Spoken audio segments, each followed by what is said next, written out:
Welcome to the Recruiter Startup Podcast. Today I'm joined by Andrew Sillitoe. How are you, sir? I'm very well, dude. It's great to be here. Thank you. Thanks for the invite. Tell me, what's up behind you? What can we see there? Hopefully not, you can't read it too much actually, but just a bit of planning, doing All a bit right. of planning. I like to get, someone sent me some, like the Google spreadsheets, and I was kind of in there and I just can't do it. I don't know if I'm a bit old school or whatever it is, but I have to get stuff up on the wall and draw it and see it and surround myself with it. Yeah. So that's Just a what I've been doing for the last few snapshot days. of your reading list there. They're actually scripts for my videos. So I've been shooting some videos. Yeah. So I've been looking at different topics for my videos and writing scripts for those. And the books I see in the background, lots of business books, is it?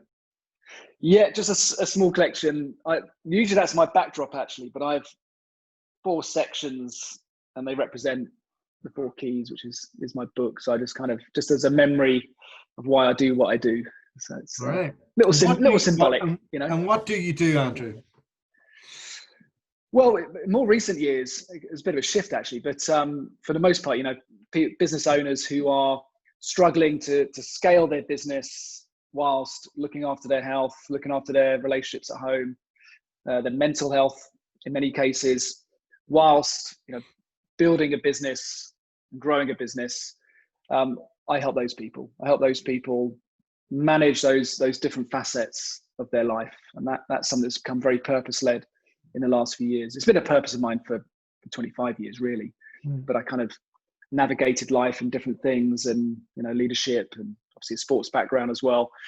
But in the last couple of years, since writing the book 4 Keys, it's become more of a purpose-led kind of operation. And you just touched upon your sporting background there. Can you give me an insight into that? Because I was listening to you on the Firefish podcast, and right, yeah, I heard you talking a little bit about it. Yeah, so my sports background's a bit unusual, I suppose, for an English kid in the southeast of England. I played all typical sports, football, rugby, growing up. But when I was 9, there was a local roller disco. So I went to the roller disco. My neighbour took me to roller disco. I was terrible, but I just loved being, skating. And actually, it was the combination of when my mum just came home one day randomly with an ice hockey stick. So I started playing street hockey locally. Yeah. So this is back in the 80s, and then the sport evolved, and I played on a team, and we found ourselves traveling all over Europe playing in competitions. And then in the mid-90s, the sport changed again, and it was all about inline skates and rollerblades. And I caught this wave, really. Moved to Canada to play there, spent a lot of time in California playing down there, and just had this amazing experience playing inline hockey, and played for Great Britain in 11 World Championships. And then in 2010, 2014, I was the head coach for Team GB. So my life's been dominated really by messing around with pucks on roller skates. But I live in Prague now. So I started playing ice hockey in my 20s in the UK because I just wanted that challenge. And having lived in Canada, the sport was so big out there that when I came back, it kind of made sense to transition to ice hockey. But now I live in the Czech Republic. I'm playing ice hockey 3 to 4 times a week, which is great. I feel like I'm starting all over again, but it's wonderful. What was it like managing the team? I was talking about this yesterday with somebody. I've managed sales teams. I worked at Yellow Pages for 4 years, led sales teams there. I've led consultancy teams. I worked at S3. I was the head of leadership there and managing a leadership team there, or team of leadership development consultants. But nothing prepared me for coaching a bunch of lads, and managing that locker room spirit. In fact, I learned so much that it improved my leadership back in business. I think there were so many lessons in managing and leading people, and also I think you have a little bit more permission to, I don't know what the right word is, but to be yourself actually, because I'm in my comfort zone a little bit, in my sport, in my surroundings. That there was a big lesson that I transferred back to business, where I think in business sometimes we tiptoe a little bit, and we're not sure if we said it in the right way, or we delivered the message in the right way. Did I give the feedback in the right way? And I think there's a bit of nervousness sometimes, and so we lose a bit of authenticity. So what I found is my leadership improved back in the corporate world, coming away from GB. In fact, my coaching overall, improved. I think it was just massive lesson in kind of managing some massive egos over that period of time, and aligning them to a common purpose, and actually having some brilliant results. I mean, we had the best results we've ever had as a team. We got promoted in top 8 countries of the world. We beat Finland. We tied with the Czechs. I mean, it was just an incredible experience. In fact, I met, funny enough, coincidentally, I met for a coffee this morning with the coach of the Czech Republic, Team Czech, and he still to this day said he can't believe it. They were the World Championships, because when we went up into the top 8 countries in the world, we were the lowest seed, and the Czechs had won the World Championships the year before. So we were first game, and we tied with them. He's still to this day. In fact, he was the reason why I wrote my first book, because he asked me the question, "How did you do it?" And I kind of went away and spoke to the lads, and we got together and said, "Actually, we did something quite special here. So let's write about it." And that's kind of how my leadership development sort of blossomed from that, actually, going into businesses and then teaching these principles. So you were in S3 for 3 years? Yeah, just under 3 years. Yeah. How did that come about? In 2009. Well, I'd always worked in a sales environment. So I'd left school quite a young age, gone straight into sales. So I had a market stall in London, worked in a rag trade. And then I started running my own hockey schools, and that kind of led into a role as a sales and marketing manager. I joined Yellow Pages. And then around 2007, 2008, I was approached by a company, a boutique consultancy, who said, with your sports background and your experience now at Yellow Pages, you could go into organizations and talk about the winning mindset and so on. I think you could do really well with that. So I jumped ship really into this new world. Big pay cut. I mean, I was doing well at Yellow Pages. It was a good career, and good memories of that. You'll have to explain who the Yellow Pages are to. I know, or Yell.com. I mean, yeah, exactly. It doesn't even exist anymore. But so I did a couple of years with this boutique consultancy, and then set up by myself. And at the time, I'd started working with traders in the city and going in and running workshops every month. But then the sort of 2008, 2009 crash, and that whole world just fell apart for a period of time. Everything went on hold. So for a couple of months, I was kind of just trying to figure things out, what my proposition was going to be and so on. And then randomly, I got an email from Huxley about a leadership development role. And I can remember waking up and kind of looking at my phone and going, "Oh, that looks interesting." And got in touch with, it was Andy Simpson, was the guy who got me involved from Interview. Yeah. And got me in. Sponsor of the podcast. Shout out to Andy Simpson. There you go. There's a nice shout out there.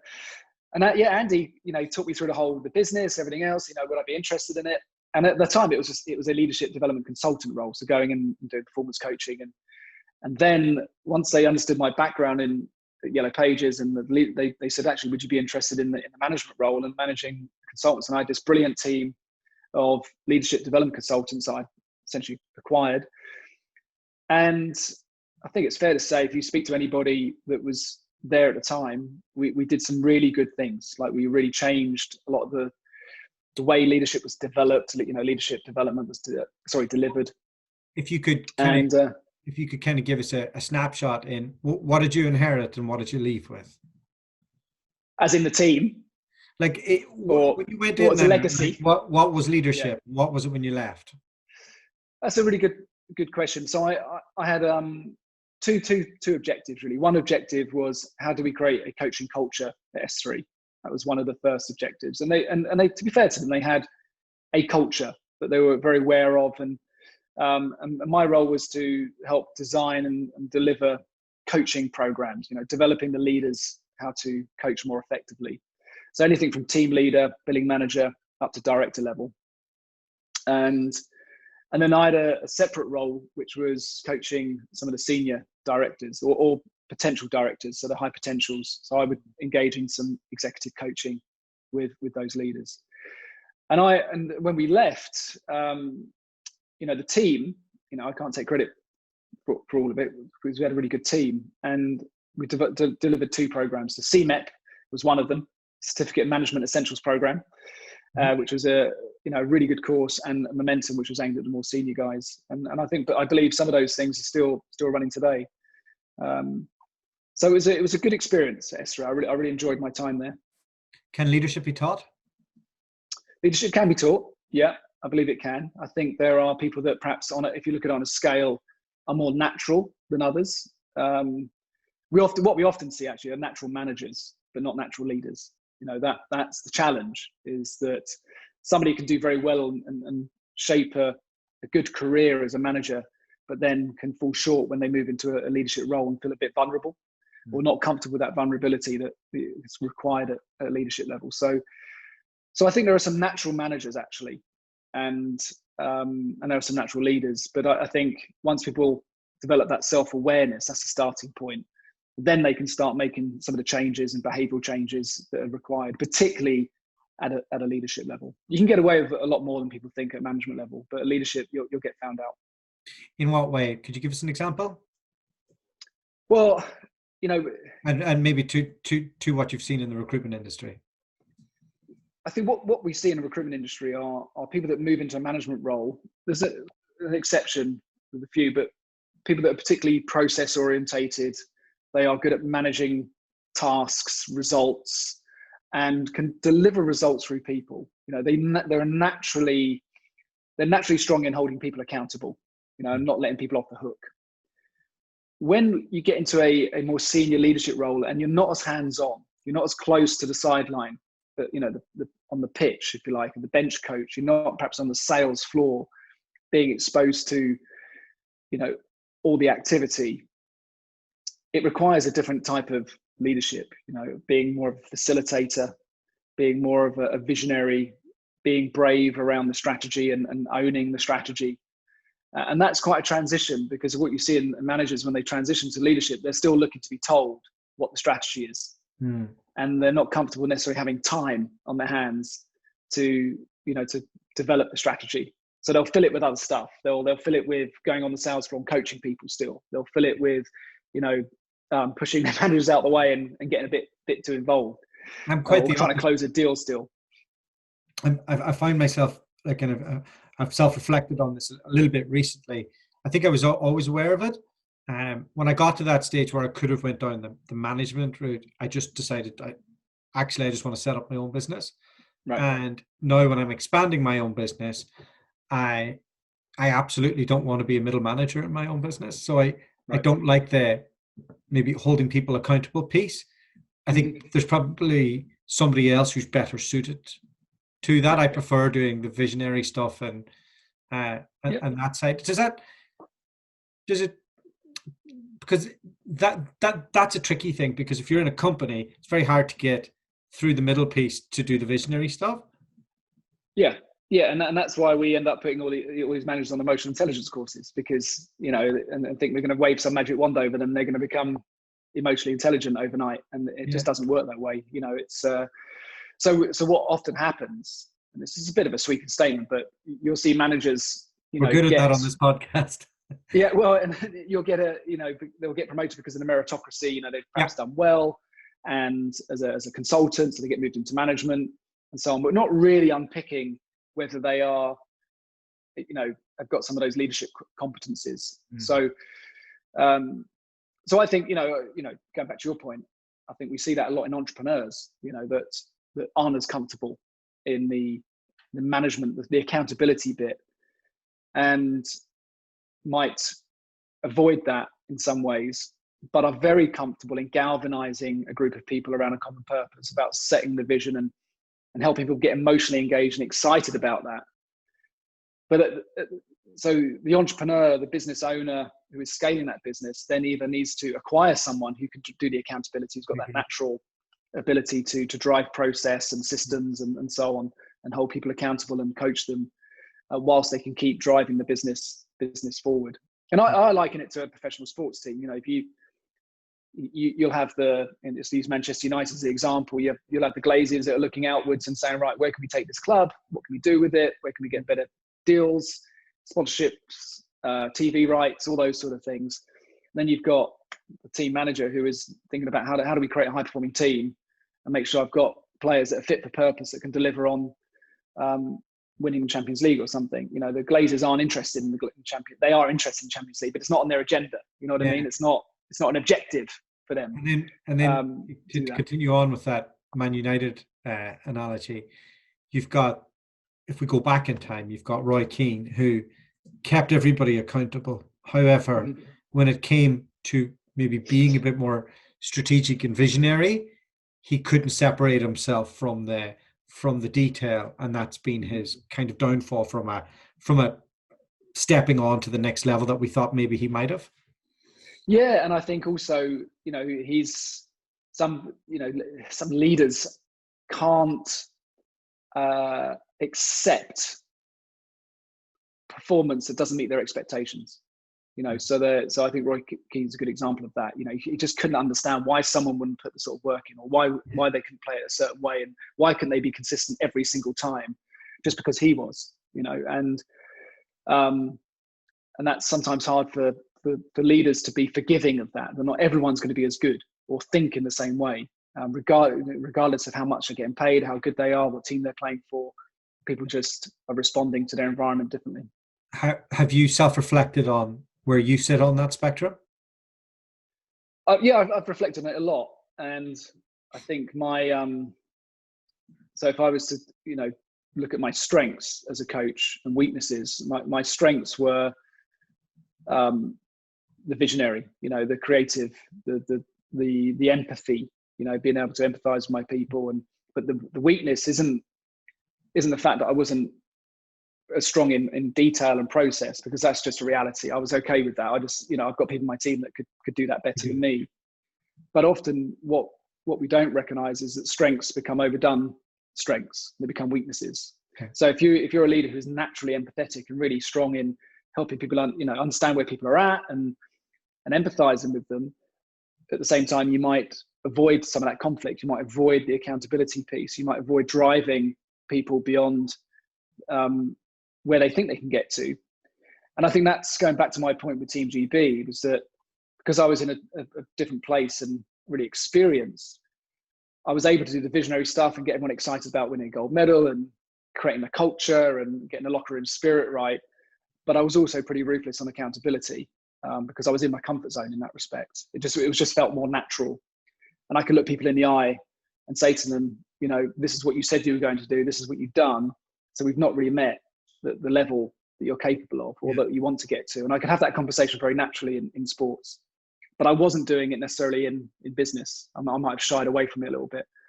So there were some of the lessons that I learned of having that conviction. And actually, I give a story even a bit later in the World Championships where I got a player. It was a different team. It wasn't the GB team, but I was working towards an objective. And the team had recognised that we had an opportunity to win European Championships. And I really wanted to get this one player. This one player I thought would make a real difference. And he wasn't as interested in that level, that style of hockey. But I thought if I can get him, I'll get more players. And I said to him, look, one of the things we've got to focus on is fitness. And I knew that it wasn't his priority. He was just a really naturally talented hockey player. But he was drive through McDonald's on the way to the rink, drive through McDonald's on the way back. I mean, he just didn't think in that way. And I said to him, look, we really need to prioritize our fitness, because this is a really tough, grueling tournament. And if we're not strong in the semi-final, we'll lose. It doesn't matter how good we are. And so we'd be posting our training, and he wouldn't be posting his training, his conditioning work and his off-ice training and so on. And I'd be phoning him up, and I'm so angry with myself because I kind of let him off the hook a little bit, because he's a good player, and I didn't want to him to go, well, I'm checking out then because it's not for me. And actually, he was really bought in, and we actually lost to Germany in the semi-final. And I could see his game was going like this, like this, like this, and then it just dived. All his energy just disappeared from his body. You looked like the weakest player on the rink, because it's just everything just fell apart. And I was so angry with myself. For the main reason was that I could have given him a massive opportunity to prove to himself, what he could have been capable of. And instead, I let him down by not pushing him. And actually, I'd have been better off pushing him, or at least helping him see the bigger picture and holding him accountable against his numbers, whether it's on the concept 2 or his deadlift or whatever it is. Because in the end, I kind of lost him anyway in the semi-final, if you know what I mean. Sure. And I think we can learn from that. Let me take you back to S3. So you did 3 years there, and since you've consulted to, is it fair to say, hundreds of recruitment agencies over the years, or you've at least had since 2012? Yeah, we've over 100 agencies. All right. Yeah. So this brings me back to the DNA piece. What is it about their culture and their structure and the way that they do business that generation who left S3 went on to set up? I could be here all day. Like if you look at all the UK recruitment companies that are based in America, invariably their founder comes from S3 if they're not a PLC. And I've got a WhatsApp group attached to this podcast, and so many of them have done 5-6 years, got to billing manager or director within S3, and then went and managed to put their own twist on a model and have scaled out. I see it much more so than their competitors. Why is that?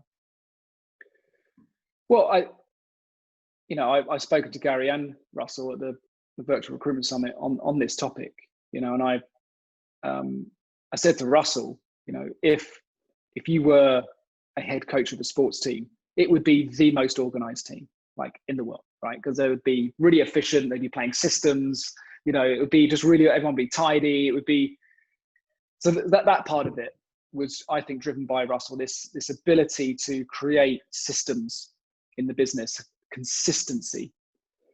And then, but at the same time, when you speak to Russell, when you speak to Gary Eldin, we get this impression of S3 that it was really didactic and forceful. And there were moments of that where, if you cross the line, it was, that was part of the culture, right? There were certain rules you played by. But for the most part, it was incredibly entrepreneurial. I mean, everyone was given a chance, right? I would even say I was going into the role I was in and what I could shape. But you look at Gary Eldin, just given an opportunity to set up Huxley, okay, have a go, see what you can do. And I think that combination of structure and systems and efficient ways of working, this kind of template, combined with the ability to be quite cavalier in your thinking and creative and look at new markets and explore these different, and be able to go to your boss and say, hey, look, I think there's an opportunity over here where we could start a new business in a new sector. This thing's kind of bubbling away. I think we should do some research, and I'd like to run it. And I think that's built on that. Is Gary the visionary on that side, and Russell is the manager in terms of what we talked about? I would say Russell found that, from my experience of working with him, found that balance between management and leadership. I think he was strong on accountability, visionary, but ruthless on process. And what process does, it drives certainty, and that drives trust. And when there's trust, people perform better and so on. So it's like a sports team. If you've got really good systems in place and everyone knows what their role is on the team, then it builds trust. And I think that's what S3 did very well. They just had good systems, good processes, and they managed to combine it with that entrepreneurial spirit. So those are people that left, that grew up in that environment. They understood systems, they understood how to train people really well, and they had an entrepreneurial flair, or been given the permission to be courageous with business or the market they were looking to, focus on. Yeah. Tell me, how did you manage to get an interview with Seth Godin? Well, I'd like to think that I'd been sort of talking to him over a few years, but I don't think he remembers. So I sent him an email, a few years, and he did respond. Well, it might not have been him, might have been his VA. But I thought, could I get Seth Godin to speak at a conference in Prague? That's how it started, actually. So the subject was speaker in Prague. And he responded and said that that's really not, he's not looking to travel. He doesn't like to just do speaking gigs outside of New York anymore. Yeah. And I was like, okay, fair enough, that's great. And I kind of responded to him and empathized with that and totally get that. And then I was sitting there and I was thinking, if I was to use Seth's principles right now in how I engage with him, you know, storytelling, knowing who my audience is, you know, the niche within the niche. And I thought I'd just share that in a storytelling way. So I told him my story, and I was probably looking at it thinking, I have to respond to this, you know. And then we got into this trail of conversation. And I said, look, I've got this podcast called Scale Without Burnout. You know, would you come on as a guest? And he said, I'd love to. Wow. And that was it. Yeah. I mean, he's a very interesting character. That, you know, and people were asking me, did you pay him? And I said, no, I didn't pay him to come on it. You know, not at all. I think he'd be offended. He likes doing podcasts. He likes spreading his message. And he was a great guest. You know, he was great. Yeah, I enjoyed it. And I mentioned just briefly before that there's a point in it when he discusses the difference between a freelancer and an entrepreneur. And I want to rewind myself back to 5 years ago when I first set up this. And I thought, hey, big time entrepreneur now. I'll give myself a title of managing director on LinkedIn. I'll do all of that. And then I started listening to his Alt MBA podcast series. I think that's what it's called. It's called Akimbo now, isn't it? But I think he'd had some kind of series that he ran years ago. Then unbelievable. And it's available out there, like it's for free. Yeah. And in it, I was like, oh, answer. I think a few minds were blown when they heard, because I was listening to it and I was trying to control myself because I had that kind of epiphany when he said it as well. You know, I was like, yeah, he's right. Yeah. He is right. And from a recruitment standpoint, that means that you're not an entrepreneur until you're not billing. And that piece has stuck with me since. And I have to admit, it's made me narky about my situation at different points over the last 5 years, because I was always judging myself by that. But in your interview with him, there was a point when you kind of got to a point where he was both, right? Well, that's what I asked him, you know, because the freelancer in him would say, I'm a speaker. I don't do coaching, but I'm a speaker. I blog. And that's his kind of opportunity, I think, to have some freedom and creativity, because people can say, can you come and speak at our gig? But then he's also got Alt MBA, which is a course, and he's got several courses, and he does these partnerships where his team deliver the course. He's got a team of coaches. So I said to him, well, if you're not involved with that and you're scaling the business around that, then you're an entrepreneur as well. He said, absolutely. And that kind of made me feel quite relieved, because, you know, you kind of think, well, am I a freelancer? Am I a business owner? I'm an entrepreneur. And I've always need to put myself into a box. Yeah, you don't need to put yourself into a box, or see it as some sort of evolution, which I think we do. We go, you know, particularly in my world as a coach or consultant, you do some freelance work, you do work for other boutique consultancies, or you know, you might do some work with McKinsey or something like that, and you go in as a freelancer. And then you kind of look at it and go, hang on a minute, they're charging that day rate and they're paying me X amount of money. Why can't I go and win the business? So then you kind of go through that process, which is what I did. And I would say that's a business owner. And then, like you say, you know, once you step away, it's a business owner unless you're delivering it. Yeah, well, I would say if you're going out and winning business, you own a business. He would say if you're winning it and delivering it, you're a freelancer. He probably would say that, yeah. He'd probably look at the two, whereas I'm throwing business owner in the middle as a kind of gateway, I suppose. You know, as a, you know, you're going out, you're winning the business, then you're delivering on the business. Whereas I see a freelancer who gets a call from another company and says, "Can you come do this work for us?" You know, and deliver the And I've not engaged in any business development or anything like that. I'm just kind of being asked to support. But the entrepreneur, and what I felt really, because we've got a business called the Team Head Coach, which is our leadership program, which is run by Mike Watman, who is brilliant and actually 100 times better than me at delivering the program.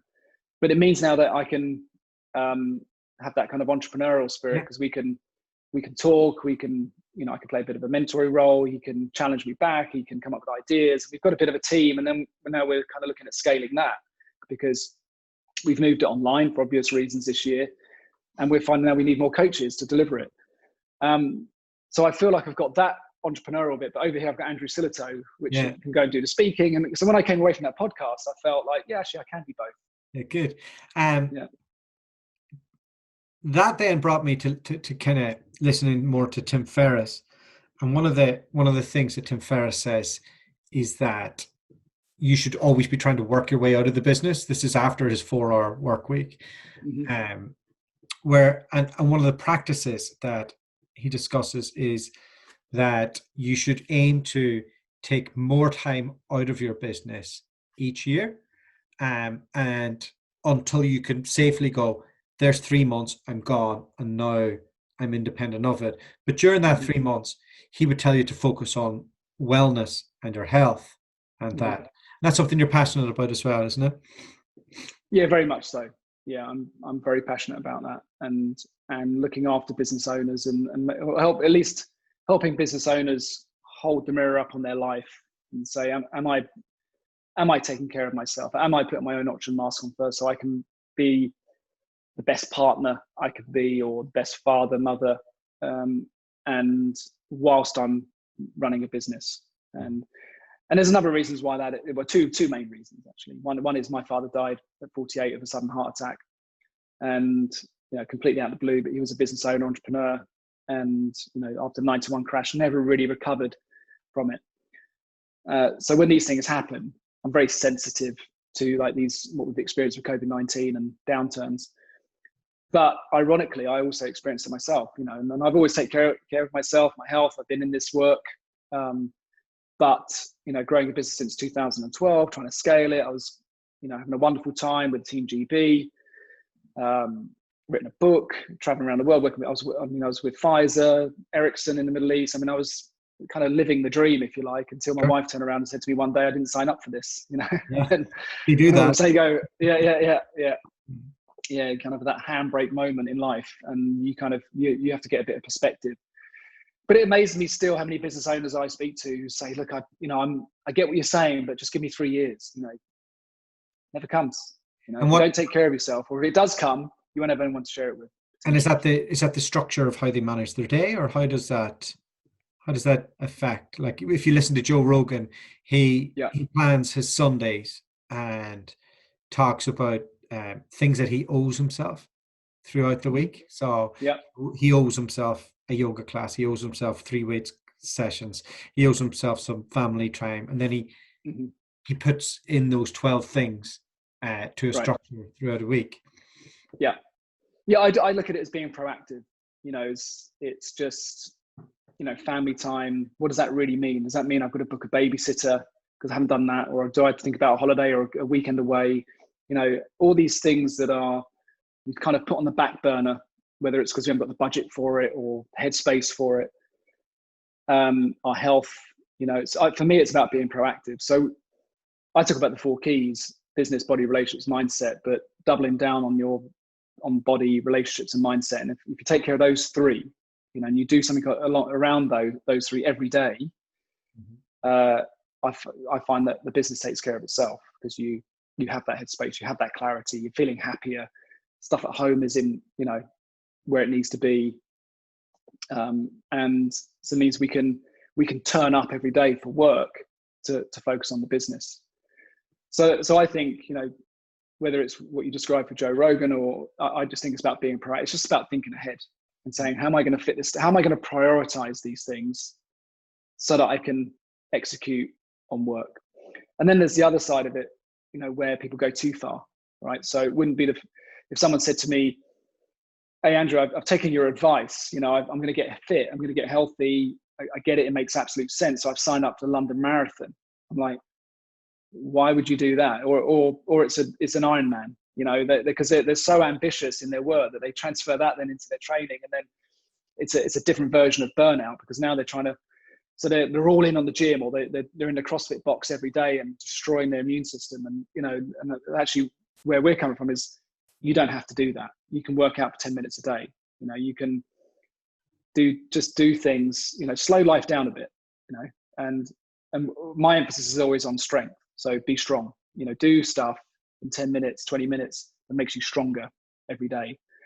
I had a guest on the other day, actually, we were talking about six packs, and he said, I'd rather have a strong back than a six pack. And I was like, absolutely. I'd rather be able to go down to squat and be shredded. It's not about that. It's just about, if I have to pick up my son and carry him to safety, I'm ready to do that, or my wife, or whatever, my daughter, I'm ready and available to do that. Or if someone just randomly says, hey, we're going skiing next week, I've got a fitness level to be able to go and do it and not feel sore for the next 2 months or whatever, or get injured. So for me, one of the values I talk about is always be ready. Choose to do things today that will make you more effective tomorrow, and try and avoid doing things that won't make you more effective. So if you're a business owner, entrepreneur, and you want to start fast on the Monday, choices you make on a Friday afternoon are probably going to have an impact on that. So it's just, particularly as we get into our 30s and 40s, it's a little bit more unforgiving, Andrew, where can people find you? That's us for today. So andrewsillitoe.com. I've got a ton of content which I just put on there, and whether it's the podcast, blogs, interviews, mention Seth Godin, it's all on there. So andrewsillitoe.com. Okay, and recruitment founders can probably drop you a quick message on LinkedIn. Yeah, absolutely. Connect with me on LinkedIn and drop me a message. If there's anything I've said today that resonates with you, just let me know. Love to hear your feedback. All right, great stuff. Thanks so much. It's been a pleasure. Thank you for inviting me on the show.